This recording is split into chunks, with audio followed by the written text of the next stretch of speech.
मैं Shailesh Kumar UPG plus two school इलामी से। आज इसके पहले सेशन में हमने सेट 1 का ऑब्जेक्टिव क्वेश्चन देखा था, 10 नंबर सवाल तक हल किया था। आज हम लोग 11 नंबर सवाल से हल करेंगे। तो 11वां नंबर सवाल है,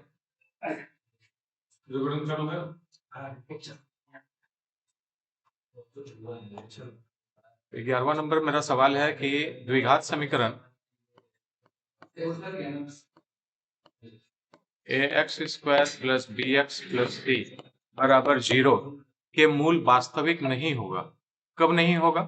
तो सबसे पहले हम लोग चलते हैं डिस्क्रिमिनेंट d बराबर b² - 4ac। इसका जो वैल्यू होगा वो अगर d बराबर 0 होता है तो मूल वास्तविक और समान होगा।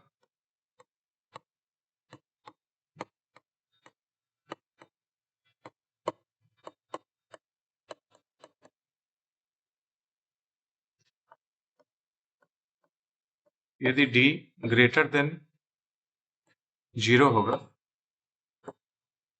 तो मूल वास्तविक और असमान होगा।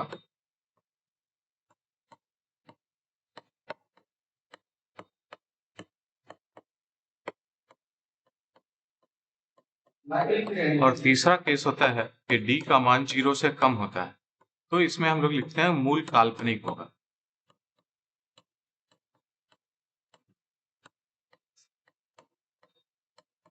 प्रश्न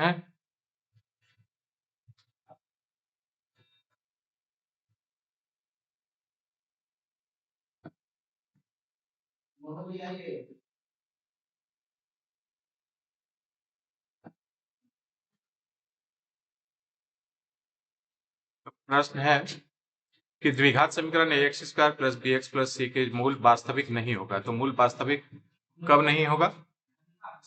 जब d का मान लेस देन 0 होगा, मतलब मूल कैसा होगा? काल्पनिक होगा। तो इसका आंसर हो गया आपका बी।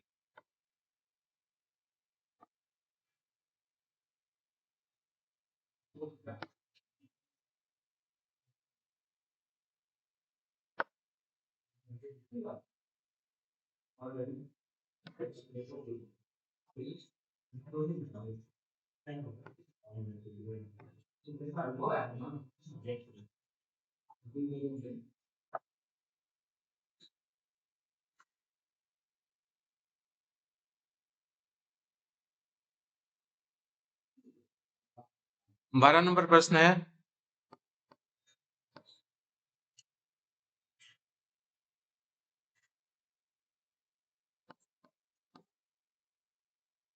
एक एपी दिया हुआ है 0.6, 1.7, 2.8 सीरीज ऐसे ही चल रहा है।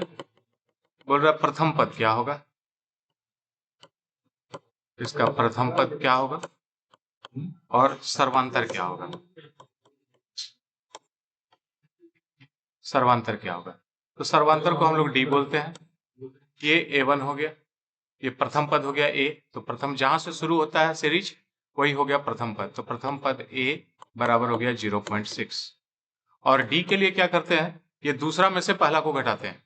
तो 1.7 - 0.6 घटाएंगे हम लोग। 1.7 में से 0.6 घटाएंगे तो 7 में से 6 गया 1.1 यानी 1.1। उत्तर देखेंगे हम लोग। प्रथम पद 0.6 और 1.1, ये ऑप्शन नंबर डी में मिल रहा है हमको। इसका आंसर हो गया डी।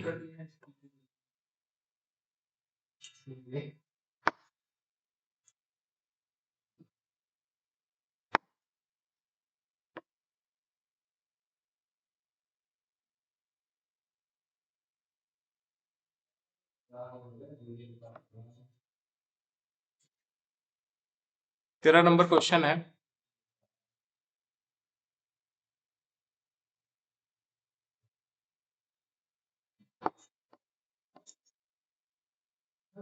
एक एपी दिया हुआ है, सीरीज है -3, -1/2 2 का 11वां पद, इसका हमको 11वां पद चाहिए। 11वां पद क्या होगा? तो इसका प्रथम पद जहां से शुरू हुआ है, प्रथम पद इसको हम लोग ए से इंडिकेट करते हैं। ए बराबर हो गया -3। सर्वांतर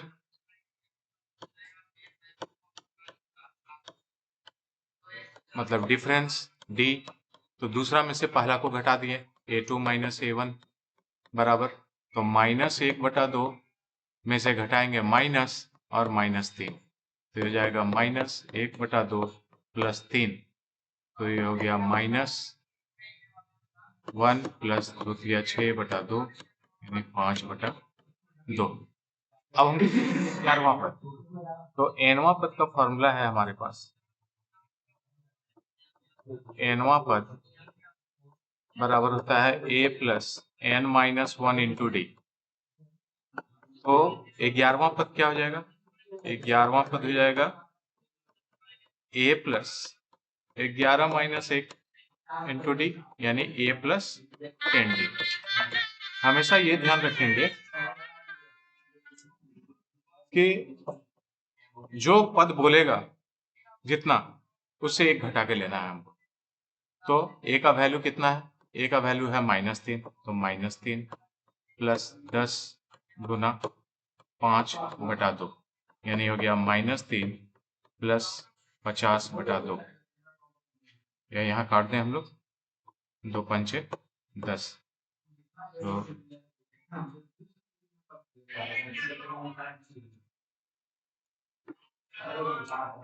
ये हो गया 25।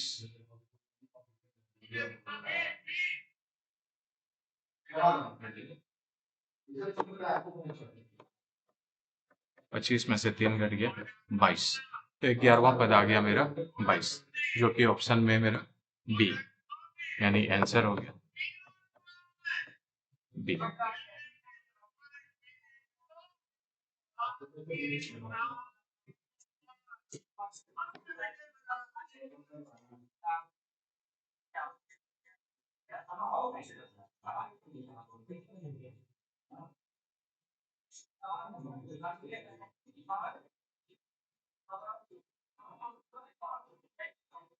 14 नंबर सवाल,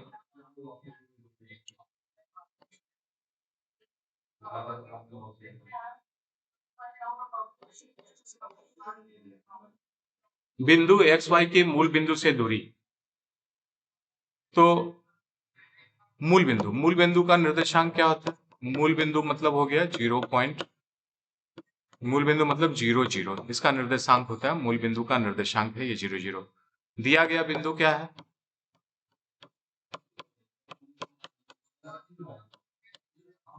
दिया गया बिंदु है हमारे पास PXY, दोनों के बीच का दूरी पूछ रहा है। मतलब अगर हम ये बोले तो ये मेरा ओरिजिन हो गया, इसका निर्देशांक हो गया 0 0, और यहाँ कोई बिंदु P है, ये इसका निर्देशांक है XY, तो इन दोनों के बीच का डिस्टेंस कितना होगा ये पूछ रहा है। तो OP बराबर √, अब ये हो गया x - 0 का स्क्वायर अब प्लस y - 0 का स्क्वायर, x स्क्वायर अब प्लस y स्क्वायर। ऑप्शन है हमारे, आंसर हो गया मेरा डी ऑप्शन। ऐसा क्यों हुआ कि अगर कोई बिंदु है P और दूसरा बिंदु है Q, इसके निर्देशांक अगर x1 है, y1 है, इसका x2 है और y2 है, दोनों के बीच का जो डिस्टेंस होगा PQ बराबर √, हम लोग लिखते हैं x2 - x1 का स्क्वायर अब प्लस y2 - y1 का स्क्वायर। तो इसी को हमने यहाँ पे फॉलो किया।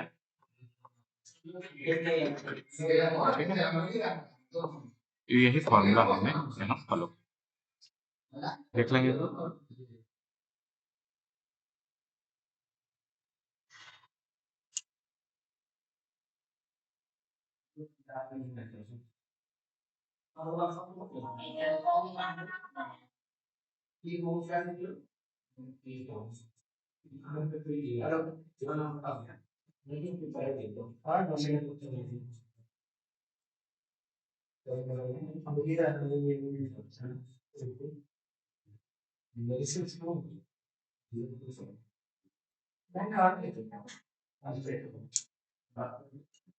उस तरह से सेम क्वेश्चन था, 15 नंबर पे हम लोग चलेंगे।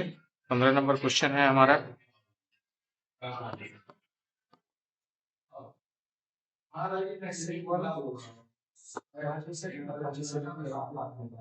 बिंदु ए एक बिंदु है और दूसरा बिंदु बी है। इसका निर्देशांक है 0 0 और ये है -3 और 4।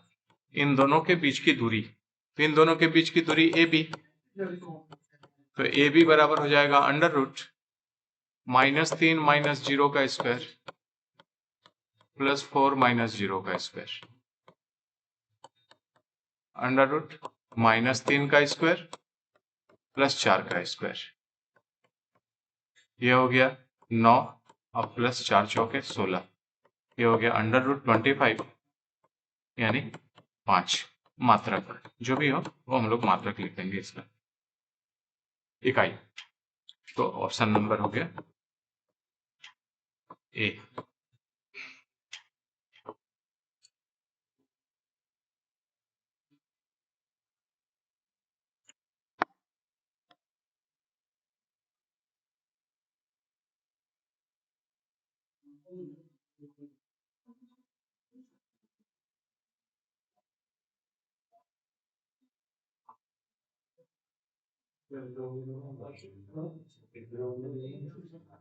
16 नंबर क्वेश्चन है,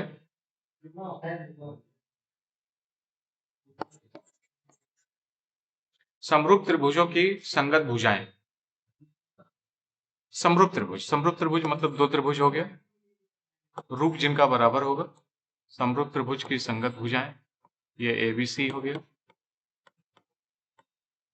ये PQR हो गया, दो त्रिभुज हो गया। इसकी संगत भुजाएं क्या होगी? तो कहने का मतलब AB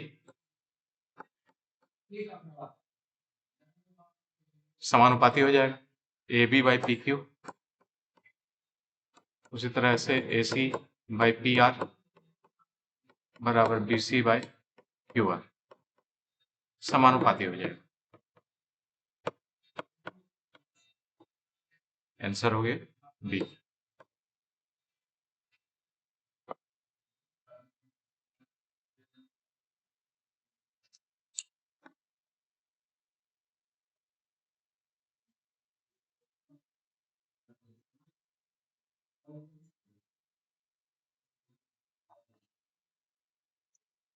सत्रह नंबर क्वेश्चन है,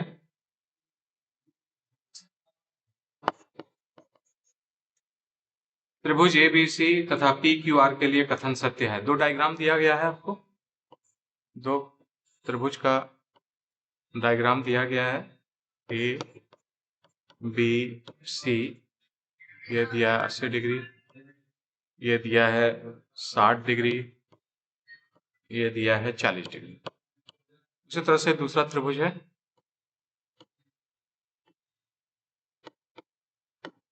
PQR, ये भी 80 डिग्री, ये 60 डिग्री और ये है 40 डिग्री। तो ये क्या है? दोनों समरूप है। यहाँ का 60 डिग्री यहाँ का 60 डिग्री के बराबर, यहाँ का 80 डिग्री यहाँ का 80 डिग्री के बराबर, यहाँ का 40 डिग्री यहाँ का 40 डिग्री के बराबर। इसका मतलब त्रिभुज ABC similar to PQR। Option number B.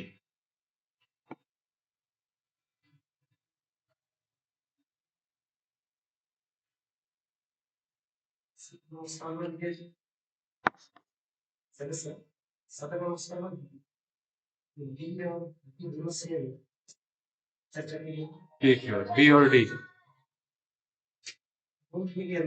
B तथा डी ऑप्शन में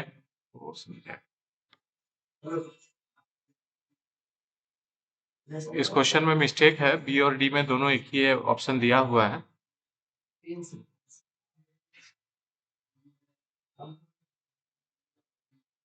अठारह नंबर